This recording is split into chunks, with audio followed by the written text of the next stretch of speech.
Well, apartheid officially ended 25 years ago, but in a sense, an apartheid leader is still calling the shots on our streets. Well, that's right. A Johannesburg road is named after former Prime Minister John Vorster. Let's get some background on this. Michael Marilia looking at that one for us. Michael, now John Vorster was a Prime Minister during the height of apartheid, and yet we still find his name on our streets.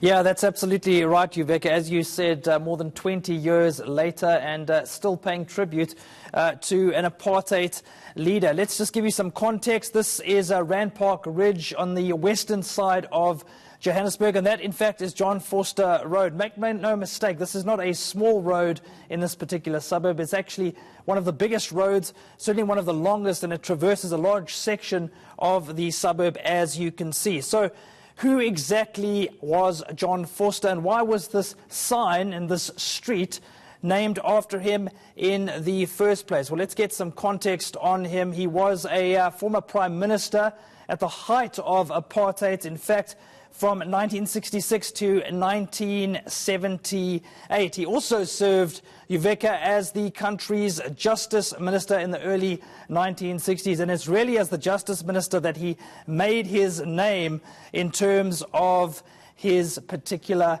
policies. Let's explore some of the incidents that happened while he was in charge of that portfolio. First of all, he spearheaded an act known as the 90-Day Act. This effectively allowed the apartheid government to detain someone for up to 90 days without actually charging them. He was also a leading figure behind the Sabotage Act. Now, the Sabotage Act was controversial because it basically classified any form of protest as sabotage. It also meant that people accused or charged with sabotage could eventually face the death penalty. So it really gave the apartheid government lots of power when it came down to clamping down on liberation fighters like Nelson Mandela. In 1964, of course, Mandela found himself on Robben Island.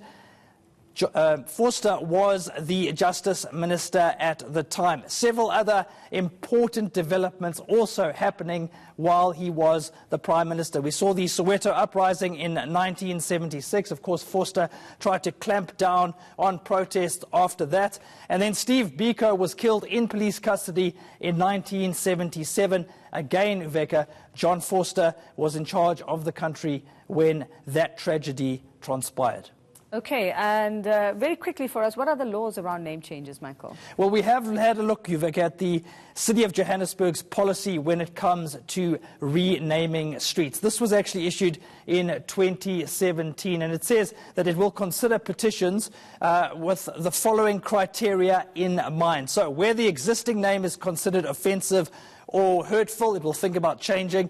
Where the name change is desirable to promote the goodwill of people now living in the new South Africa, it will consider changing the name. And then where there is a strong degree of community support. I imagine on all fronts, Uveka, this would qualify. But for some reason or another, John Vorster remains a street name in Johannesburg. We have reached out to the City of Joburg. We're hoping to get some answers from them as to why John Vorster still has pride of place in Johannesburg.